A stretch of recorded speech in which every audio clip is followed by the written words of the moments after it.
Bueno, entonces, la vía, digamos, la apoptosis debida a la activación de receptores específicos, esa es la vía extrínseca de activación de la apoptosis.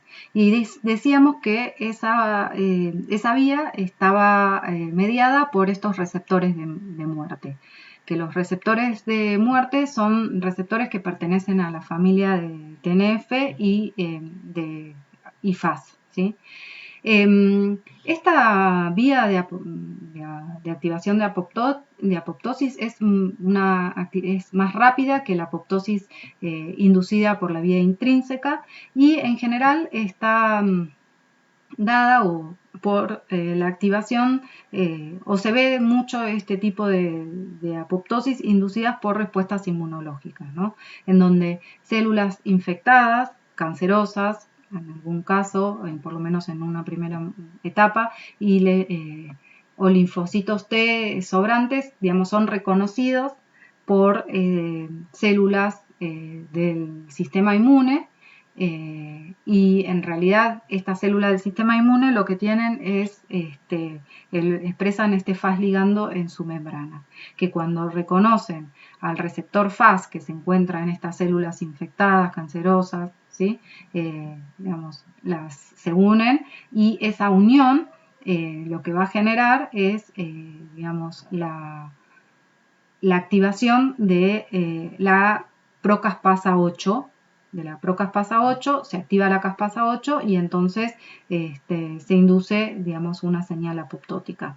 Ahora vamos a ver que también en algunos casos la vía extrínseca, digamos, también puede activar a la vía intrínseca. ¿Qué quiere decir esto? Que las caspasas 8 activadas de alguna manera van a activar a proteínas que van a también a llevar a la activación de la procaspasa 9 y por lo tanto de la caspasa 9 y de así se amplifica la señal, digamos, de muerte.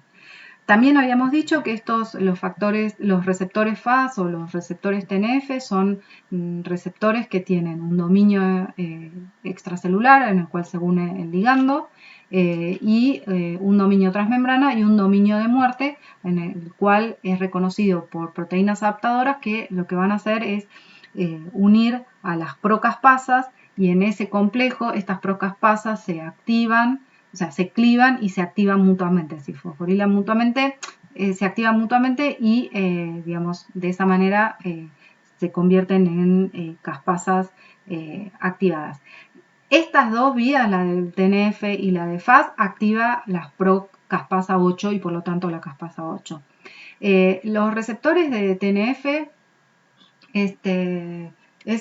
digamos, se activan por el ligando que es son es el TNF, es el tumor necrosis factor, ¿sí? O sea, el TNF es una citoquina que en general aumenta la expresión en la respuesta inmune. Entonces, induce la muerte de células que estén infectadas. Y estas capas, la activación del TNF a su receptor TNF lleva a la activación de estas caspasa 8 que a su vez va a activar a caspasas ejecutoras que son las caspasas 3, 6 y 7. Bueno, también dijimos que la vía intracelular estaba inducida por señales internas, como por ejemplo daño al DNA o señales durante el desarrollo, y que básicamente lo que hacen es, digamos, estas señales lo que hacen es liberar al citoplasma proteínas que normalmente se encuentran en el espacio intermembrana de la mitocondria. En general, la proteína más importante involucrada en apoptosis que pasa del espacio intermembrana al citoplasma es el citocromo C, que el citocromo C se une a este complejo APAF y este complejo, digamos, esta unión induce la formación de un heptámero o un apoptosoma que a su vez recluta las procaspasas 9 y las activa, ¿sí? O sea que es la manera en que se activa la vía intrínseca. Y bueno, en estas fotos en estas imágenes les quería mostrar cómo se ve una célula cuando teñida con DAPI para marcar el núcleo. El DAPI tiñe DNA, y en verde se ven, es una marcación de citocromo, se ve como en las membranas de las mitocondrias. Cuando uno le da una señal apoptótica, fíjense cómo cambia toda la morfología también celular, en donde se ve ya el núcleo fragmentado y el citocromo C distribuido en todo el citoplasma. Bueno, hay unas proteínas que se llaman, que pertenecen a la familia de proteínas BCL2, que van a regular la vía intracelular de apoptosis, ya que estas proteínas van a regular la liberación de citocromo C y de otras proteínas intermembranas de la mitocondria. Dentro, digamos, de esta familia hay tres clases de proteínas, algunas que son proapoptóticas y otras que son antiapoptóticas. El primer miembro que se encontró de esta familia fue la proteína BCL2, que es una proteína antiapoptótica, junto con, y luego se describió BCL-XL. Estas dos son antiapoptóticas y se encontró que tienen estos cuatro dominios sin embargo, hay las otras dos familias que pertenecen a las proteínas BCL2 son proapoptóticas. Están las proteínas de la familia BCL2, que están en la que están las proteínas VAX y VAX, que tienen tres dominios de esta familia, y las proteínas que solo tienen el dominio BH3, que también son proteínas proapoptóticas y que pertenecen a esta gran familia. Estas proteínas de esta familia, las proapoptóticas y las apoptóticas, en realidad se pueden unir en varias combinaciones para formar heterodímeros en los cuales se van a inhibir mutuamente. Y este va a ser uno de los mecanismos que en algunos casos va a utilizar la célula o para inhibir unas o la otra, ¿sí? Y el balance entre estas actividades de las dos familias de proteínas de BCL2 es la que va a determinar si una célula vive o se muere. Por ejemplo, hay estímulos proapoptóticos que van a activar la vía intracelular de esta familia y básicamente van a activar digamos, a las proteínas VAX y VAC, y eso es lo que estas proteínas lo que hacen es formar oligómeros en la membrana, digamos, externa de la mitocondria, que promueve la liberación de citocromo C y de proteínas del espacio intermembrana al citoplasma. Y esta liberación de proteínas del espacio intermembrana al citoplasma es lo que va a activar a la procaspasa 9 y por lo tanto va a inducir apoptosis. Bueno, el mecanismo por el cual actúan las proteínas antiapoptóticas de la familia BCL2 es que en realidad lo que van a hacer las proteínas BCL2, lo que van a hacer es se van a unir a las proteínas proapoptóticas de su misma familia y lo que van a impedir es la liberación del citocromo C al citoplasma, ¿sí? Pero porque inhiben a las otras, a las proapoptóticas. Y después las proteínas BH3, que también son las proapoptóticas de la familia BCL2, en realidad lo que hacen es permiten que las proteínas también VAX y VAX se agreguen en la superficie de la mitocondria y permiten la liberación de las proteínas del espacio intermembrana al citoplasma. Y también estas proteínas VAX, BH3, lo que van a hacer es se van a unir a las proteínas BCL2 y las van a inactivar, ¿sí? O sea que inactivan las antiapoptóticas y permiten que las proapoptóticas funcionen, sería. Bueno, y dentro de la vía, digamos, intrínseca, habíamos dicho que una de las señales más fuertes para activar esta vía era, digamos, alteraciones del DNA. ¿Y cómo se puede alterar el DNA? Bueno, puede alterarse durante el envejecimiento celular o puede modificarse durante el ciclo celular, durante la replicación en el ciclo celular, o también, digamos, el DNA puede dañarse por agentes ambientales como la radiación, sustancias químicas o virus que también pueden dañar al DNA, o también a través de la acumulación de especies reactivas de oxígeno como los ROS, ¿no? Todas estas cosas pueden dañar al DNA y de última inducir en una célula normal apoptosis. En general, todo el daño del DNA está, digamos, de alguna manera monitoreada por la proteína P53, que ya la vimos, es una proteína que frena el ciclo celular, sensa el estado del DNA y si hay, digamos, algún arreglo que hay que hacer, frena toda la división hasta que ese daño puede ser arreglado y de esa manera permite que continúe el ciclo. Ahora, si el daño en el DNA es muy grande, lo que va a hacer es va a inducir apoptosis. O sea, cuando no se logra reparar el DNA, la P53 va a activar la transcripción de proteínas del BH3, en realidad específicamente Puma y Noxa, que van a inducir la vía intrínseca de apoptosis, eliminando esa célula. Y es por eso, digamos, que en el 50% de los tumores epiteliales humanos, o sea, de pulmón, de piel, de, no sé, de un montón de tipos de cáncer distintos, en el 50% de los cánceres la proteína P53 está mutada.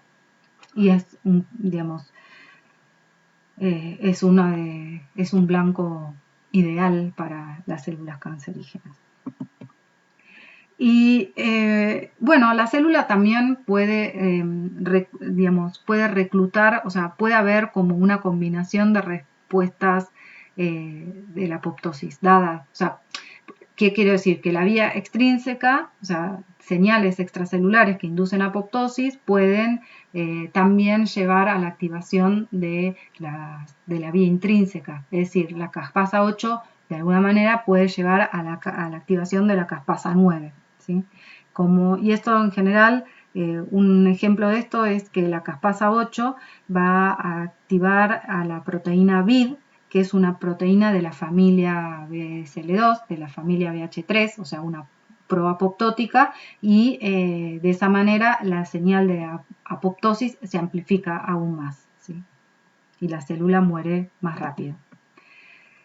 Pero así como, digamos, hay momentos en que el organismo desea que células se mueran, esto también tiene que estar regulado porque una muerte descontrolada tampoco sería muy favorable. Entonces hay mecanismos de control que impiden que las caspasas se activen cuando no tienen que hacerlo y eso está dado por unas proteínas que son se llaman YAPs, que son proteínas inhibidoras de apoptosis, que se descubrieron primero en vacuolovirus, porque se vio que estos vacuolovirus frente a estímulos apoptóticos no se movían y investigando cuál era la razón, se descubrieron estas proteínas. Estas proteínas se van a unir y van a inactivar a las caspasas que ya están activadas. Incluso algunos de estos inhibidores, algunos YAPs, pueden inducir poliubiquitinación de caspasas, lo cual las lleva a la destrucción vía proteasoma. Y dado que los organismos multicelulares son sociales, necesitan, la mayoría de las células necesitan tener todo el tiempo señales de las células que están a su alrededor, que les van a indicar si, bueno, hay que sobrevivir o hay que morir, o nos inmolamos. Y esas señales de supervivencia, esos factores de supervivencia son digamos, los que ayudan a una célula a que sobrevivan cuando y donde se las necesite. Por ejemplo, durante el desarrollo se generan muchísimas neuronas que luego también en etapas más tardías en el desarrollo, muchísimas de esas neuronas van a morir.